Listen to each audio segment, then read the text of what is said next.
1910년 2월 정도에 한국에 들어와서 한국의 최초의 한센인 요양시설인 바로 상애원을 설립한 사람이 있는데, 이가 29년 정도 사역을 해요, 한국에서. 그리고 1938년 73세에 호주로 귀국했던 사람이 누구냐? 바로 제임스 노블 맥켄지라고 하는 맥켄지라는 선교사예요. 이 선교사가 호주에서 자라서 목회자가 된 다음에 딱 나가는 사역지가 어디냐? 바로 식인종이 살고 있는 사역지였어요. 식인종. 근데 그곳에 가서 예배를 드리고 함께 하나님을 찬양하면 주일날이 되면 어떤 일이 벌어지느냐? 예배를 방해하고 돌로 막 던지고 심지어는 소총을 쏘는 이런 일도 있었어요. 그리고 사랑하는 아내 사모님은 열병으로 세상을 떠나고 말았어요. 이런 상황에서 이제 이 선교사는 더 이상 선교 사역을 할 수 없이 고국으로 돌아와야 됐었어요. 고국으로 돌아왔던 맥켄지 선교사가 하나님께 간절히 기도해요. 무슨 기도하느냐? 하나님, 한 번만 더 주여 나를 고난과 파멸의 길로 이끌어 주시고 주여 한 번만 더 나를 보내달라고. 어디로? 선교지로. 와, 어떻게 이럴 수 있을까? 쉬고 싶은 마음 들일 텐데 완전한 선교를 위해서 다시금 기회를 달라고. 그래서 온 것이 어디냐? 바로 최남단인 부산이었어요. 부산으로 오는데 거기서 5년 앞서서 호주 이 선교사인 메리 켈리라는 여인과 결혼해서 일남 4녀를 낳았는데, 막내 아들은 역시 1년 있다가 또 열병으로 사망하게 돼요.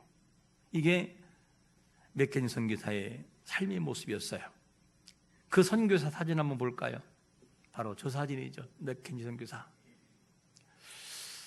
당시에 맥켄지 선교사에게 한국의 조수가 있었는데 그게 누구냐? 손연준이라는 사람이었어요. 이 사람이 손연준 전도사인데 이 사람이 계속해서 맥켄지 선교사에게 굉장한 걸 배워요. 영향력을 받아요. 그리고 한센인에게 어떻게 대할지에 대해서 자세하게 배웁니다. 그리고 이 선교사 맥켄지 선교사에게 영향을 받은 이 사람이 뒤늦게 계명을 하는데 그 이름이 누구냐? 바로 사랑의 온자탄의 저자인 손양은 목사님이에요. 그러니까 훌륭한 제자가 그냥 나온 게 아니었고 훌륭한 스승 밑에서 제자가 나오는 거예요. 이런 삶을 살아갔어요.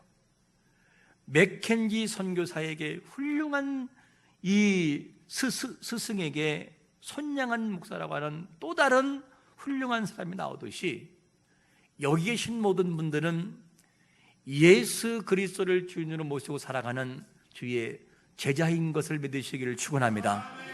그런 제자인 우리에게 반드시 변화의 삶이 있어야 돼요. 이론의 신앙이 아니라 진짜 변화의 삶을 살아가야 되고, 삶의 변화된 모습이 우리에게 보여져야 진짜 하나님의 사람의 모습이 있다는 것이죠. 이게 참 중요합니다. 손양은 목사에게 영향을 준 사람이 맥켄지 선교사라면 오늘 본문에 나오는 바울이라는 사람에게 가장 영향을 준 것이 누구냐? 바로 예수 그리스도예요.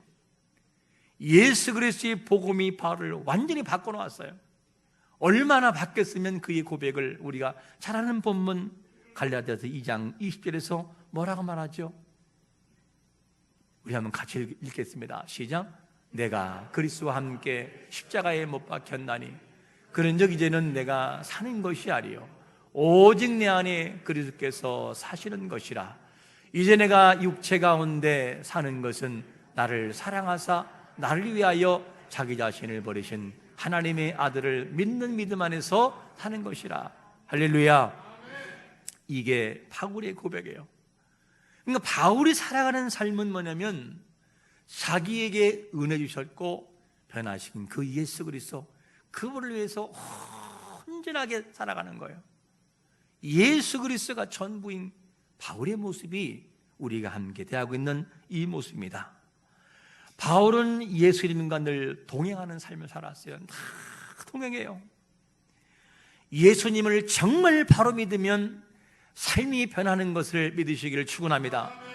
제대로 안 믿으니까 변화가 안 되는 거지, 제대로 믿으면 심장 하나님이 지나가요. 마음의 변화를 가져오게 만들어 놔요. 그래서 우리는 기도해야 됩니다. 하나님, 이론의 신앙이 아니라 정말 마음으로 예수님을 만나는 인격의 신앙을 경험하게 되려고. 이 경험이 없으면 형식에 불과한 신앙으로 끝나고 말아버려요. 이것이 안타깝잖아요. 그러면 예수 그리스도를 통해 진정한 변화를 가져왔던 바울은 누구에게 사로잡히느냐?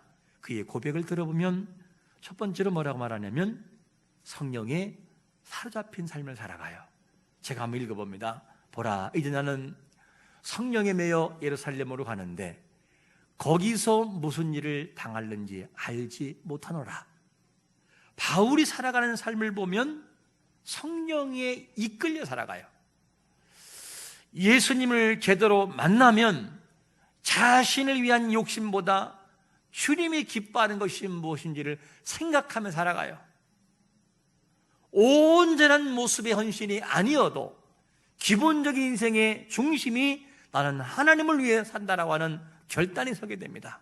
이게 변화된 사람의, 즉 성령에 이끌리는 사람의 모습이죠.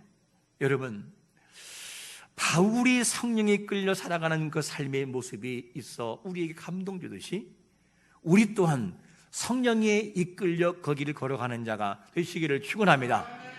그래야 예수 믿을 맛이 나지 않겠어요? 예수 믿을 맛, 성령에 이끌려가는 삶. 우리가 바울의 모습을 바라보면 완전히 성령님의 이끌림을 통해서 그 사가 살아가는 모습을 봐요. 여러분, 우리의 결단은 오래가지 못해요. 그러나 성령에 이끌리면 본질을 터치하기 때문에 180도가 변해버려요. 성령에 이끌려 살아가는 인생들은 삶의 모습의 변화가 확연하게 보이는 것을 믿으시기를 축원합니다. 그걸 위해 우리가 기도해야 돼요. 성령의 능력이 아닌 자기의 의지는 오래가지를 못해요. 성령에 이끌려, 성령이 우리를 이끌려 가는 삶은 지속적인 변화를 가져와요. 변화를 가져와요. 안 넘어지는 건 아니에요. 넘어져요. 죄 때문에 넘어지기도 하고 스스로 약해지기도 해요. 그런데 이후의 삶이 뭐냐면 매 순간마다 믿음의 결단이 나와요. 이래서는 안 되지, 내가 이래서는 안 될 것 같은데 하나님이 기뻐하는 것이 뭘까? 그리고 마음의 결단을 통해 좀 더 주님 앞에 가까이 다가서요. 이게 지속적인 변화의 모습입니다. 여러분, 오늘 넘어져도 나를 붙드신 하나님을 바라보고 내일은 세워줄 것을 믿고 일어서시기를 축원합니다. 그게 믿음의 결단으로 나가는 사람의 모습이죠. 우리가 자기 아집을 꺾지 못한다면 성령의 이끌림을 많이 경험할 수 없어요. 성령의 이끌림을 경험하기 위해서는 나를 내려놓는 훈련이 필요해요. 하나님, 그렇습니까? 순종해 보겠습니다. 그리고 그분의 음성을 듣는 자세, 이게 성령에 이끌리는 삶의 모습이라는 것이죠. 이 은혜가 아니면 신앙생활은 참으로 따분해갈 수밖에 없어요. 여러분, 자기 고집을 꺾다가 죽을 뻔했던 사람이 누가 있을까요? 우리가 잘 알고 있는 요나라고 하는 사람을 알아. 요나. 이 요나라고 하는 사람은 누구냐면 자기 그 마음의 감정을 다스리지 못해서, 민족적인 감정과 이 감정을 다스리지 못해서 하나님의 뜻을 정면으로 거부해요. 하나님은 요나를 불러서 니느웨 성에서 죽어져가는 사람을 구원하려고 하는 계획이 있었어요. 근데 요나는 어떻지요? 요나야, 니느웨로 가자 했더니만 뭐라고 합니까? 이것을 알고 빨리 다시는 안 돌아온다 해서 다시스로 도망가 버려요. 그런데 하나님이 어떤 분입니까? 하나님이 한번 하시기로 작정하면 말릴 자가 없어요. 하나님 따라가요. 사람을 변화시키고 환경을 변화시키고 풍랑을 만나게 해서 도저히 나갈 길 없게 만들어 놔요. 결국 바다에 던져지고 큰 물고기가 삼켜버려서 뱃속에서 물고기 뱃속에 죽을 고생을 하고 회개를 하고 어떡합니까? 니느웨로 가요. 하지만 니느웨로 가는 이 요나가 회개는 있었으나 변화된 회개의 모습은 아니었어요. 니느웨로 가서 여러분 40일 후면 이 성은 망한다고 그렇게 짓지만 속내는 뭐냐면 망하길 바래요. 이게 신기한 일이죠. 복음을 증거하는데 복음이 열매를 맺지 못하게 만드는 삐뚤어진 마음이 요나의 마음이었어요. 그래서 요나가 외쳤어요. 근데 요나의 예상과 빗나가 버려요. 완전히 빗나가 버려요. 분명히 이렇게 외쳐도 이 성 사람들은 안 돌아올 거야 라고 생각했는데 예상외로 사람들이 막 왕으로부터 시작하여 금식을 선포하고 동물과 사람까지 다 금식시키며 회개가 막 있는 거예요. 이 모습을 보셨던 하나님께서 긍휼히 여기사 성을 용서해 주었어요. 그런데 문제가 뭐냐면 요나가 너무너무 화가 나는 거예요. 하나님, 내가 그럴 줄 알았어요. 그것 때문에 내가 안 가려고 했던 거라고. 그러면서 용서했음에도 요나는 초막을 짓고 망하기를 끝까지 지켜보고 있는 것이 누구냐? 요나의 고집이었습니다. 여기 계신 분들은 쓸데없는 고집으로 하나님을 자극하지 않기를 축원합니다. 이게 요나의 고집이에요. 사람의 고집이 참 셉니다. 그런데 본문에 나오는 요나는 이 바울은 요나와 달랐어요. 바울은 고난이 있는 것을 모른 게 아니고 알았어요. 그걸 누가 말씀했느냐? 성령 하나님이 말씀했어요. 요나야, 이 바울아, 네가 가는 곳에 환난이 있고 결박이 있고 죽음이 있어. 이거 네가 알고 가야 한다. 이렇게 말씀하는데도 바울은 그 길을 걸어가요. 그 증거가 어디 있느냐? 23절에 보니까 이렇게 말씀하잖아요. 오직 성령이 각 성에서 내게 증언하여 결박과 환난이 나를 기다린다 하시나? 기다린다고 말씀하셔요, 성령께서. 그런데 이 바울은 뭐냐? 아니요, 그거 알지만 내가 가야 할 그 길을 포기할 수 없습니다. 그리고 믿음으로 걸어가요. 누구든지 고난을 좋아하는 사람은 없어요. 저도 고난이 싫어요. 누구든 고난이 없이 편안하게 일을 하고 싶고 영광만 돌리고 찬양하고 싶은 것이 모든 사람의 욕심이기도 해요. 저 자신이 결혼 초에 이제 전도사로 사역을 하기 때문에 이사를 많이 해야 되는 상황이 와서 집을 구하는데 마침 이렇게 벼룩시장에 싸게 나온 집이 있었어요. 다른 데 비해서 쌌어요. 왜 그럴까? 갔는데 1층에 뭐 하는 곳이냐? 장례문화, 상여 뭐 이런 것들을 쭉 쌓아놓고 파는 그런 곳이었어요. 딱 보기만 해도 아주 음산한 모습, 아주 뭔가 으슥한 기분이 드는 그런 장소였어요. 근데 2층에 올라갔더니만 한 젊은 세댁이 살고 있는데 젊은 세댁의 얼굴이 밝지가 않아요. 그래서 여기면 좋겠다고 이제 대략 말로 오기를 바란다라고 하고 이제 마음이 있으면 내일 오겠습니다라고 해놓고 이제 오려고 그러는데 이분이 하는 말이 뭐냐면, 선생님, 이 집은요 아무도 없는 새벽이나 시간대가 되면 문이 삐그덕하고 열립니다. 왠지는 모르겠어요. 이렇게 얘기하는 거예요. 얼른 들을 때 이 집은 상당히 어둠의 세력 역사가 많은 곳이구나 직감할 수 있잖아요. 그리고 난 다음에 제가 무슨 상관입니까? 괜찮습니다. 이렇게 얘기했어요. 그리고 집에 가서 이제는 다음날 가야 하는데 무슨 생각이 드느냐? 생각이 그래도 신혼 초인데 이왕이면 같은 가격이면 편한 곳으로 가면 안 되나? 갔을까요? 안 갔을까요? 더 좋은 곳이 있어서 안 갔어요. 더 좋은 곳이 있어서. 물론 뭐 가도 문제가 안 되겠지요. 제가 무당의 집에서 살아봤어요. 무당이 살던 집에 이사가 살아봤는데 아무런 문제가 없어요. 사람은 누구든 편하기를 바라요. 바울의 심정은 어땠을까? 바울은 목회하는 가정 속에 편한 것을 원하지 않았을까? 그도 편하기를 바라지요.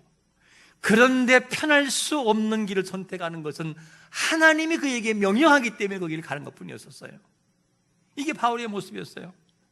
바울의 삶은 구체적으로 말해요. 바울아, 너의 가는 길에 환난이 있고 결박이 있고 죽음이 기다리고 있단다. 그래도 바울은 묵묵히 그 길을 걸어가요.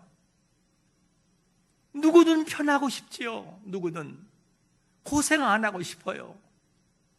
어느 목사님의 딸과 이야기하던 중에 이런 말을 하더라고요. 저는요, 목회자가 될 사람하고는 절대 결혼 안 합니다. 목사님의 아들하고도 결혼 안 할 거예요. 그러더라고요. 물론 이유를 알아요. 왜 그런지. 이 목사님이 너무너무 고생을 했어요. 목회하면서.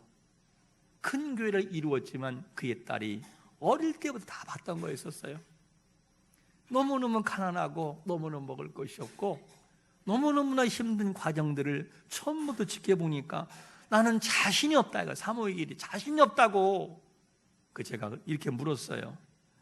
그러면 하나님이 가라고 명령해도 안 갈 거야? 하나님이 가라면 가야죠. 근데 자기의 의지는 안 간다는 거예요. 그래서 웃음을 터뜨렸던 그런 대화의 시간이 있었습니다. 누구든 힘든 길은 피하고 싶어요. 누구든 힘든 길을 싫어해요. 편한 게 좋지요. 굳이 또 힘든 길을 선택할 이유는 없어요. 하지만 하나님의 영광을 위한 길이라면 그 길도 가야 하는 것이 성도의 모습인 것을 믿으시기를 축원합니다. 하나님이 원하시면 가야 되래요. 하나님이 원하시면. 그게 성령에 이끌려 살아간 사람의 모습이라는 거죠. 우리의 아집 때문에 하나님의 일을 그르치는 자가 아니라 나를 내려놓고 성령에 이끌려 바울이 걸어갔던 그 길도 우리는 걸어갈 수 있는 용기가 있으시기를 축원합니다. 그런 용기가 필요해요. 그러면 바울은 성령에 이끌려 살아가는데 무엇을 이루기 위해 그렇게 그 아픈 길을, 힘든 길을 걸어갔을까? 무엇 때문에? 두 번째로 뭐라고 고백하냐면 예수님께 받은 사명 때문에 그 길을 걸어간다는 거예요. 우리 한번 같이 읽어볼까요? 24절 시작. 내가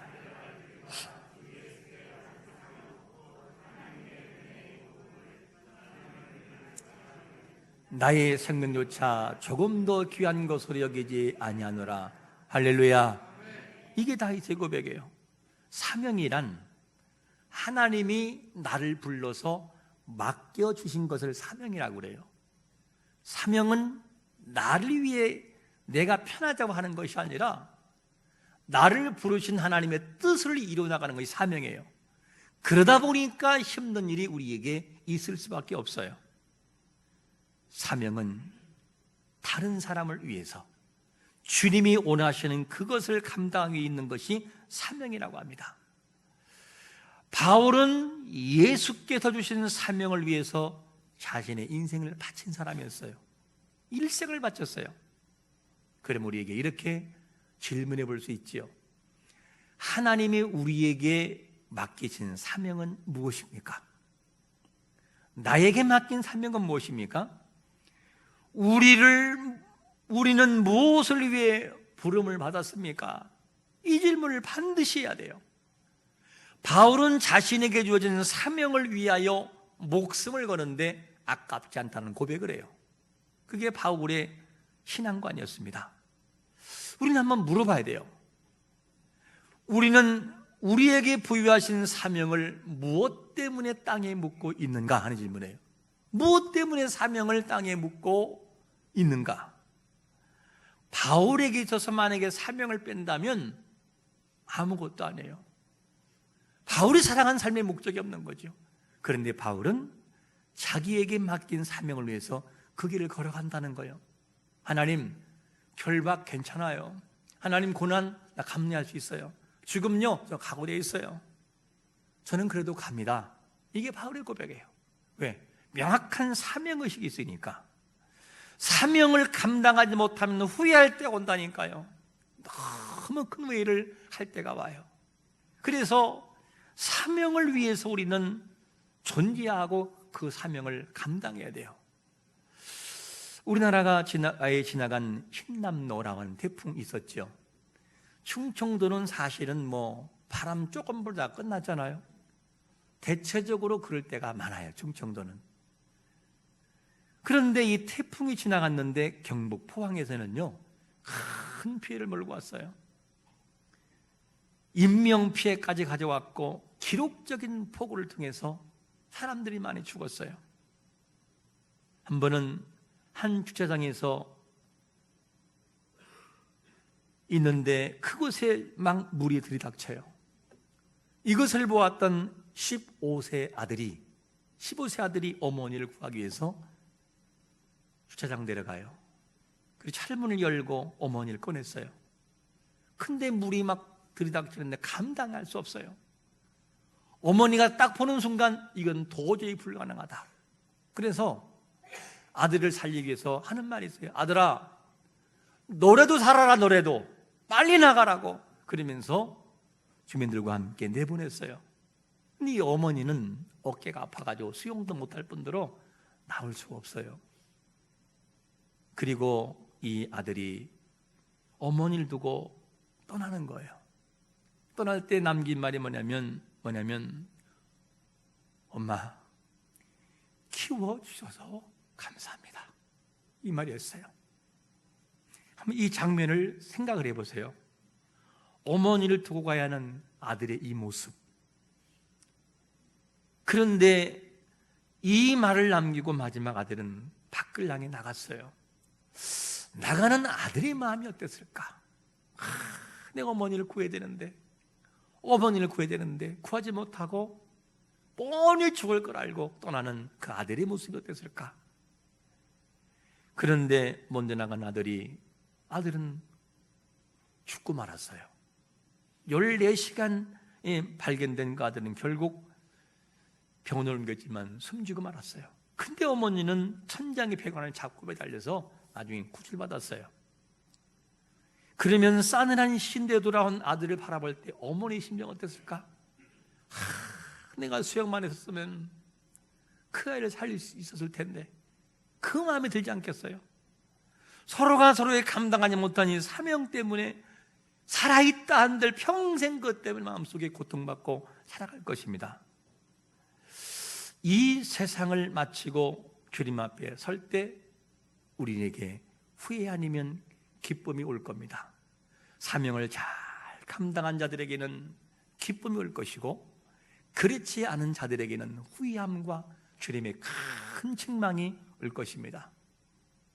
하나님이 무서워서 사명을 감당하는 자가 아니라 나를 사랑하신 아버지가 나를 지켜보시고 나를 긍휼히 여기시는 그 사랑에 젖어 사명을 감당하는 자가 되시기를 축원합니다. 맞는 게 싫고 혼나는 것 때문에 일을 감당하는 자가 아니라 나를 사랑하시는 하나님의 아버지 사랑이 너무 크기에 은혜를 감사하는 마음을 가지고 사명을 감당하는 건요, 수준 차이가 나는 거예요. 격이 달라요. 사명을 감당하는 자가 되어야 되는데 사명을 감당하지 못하면 후회가 다가와요.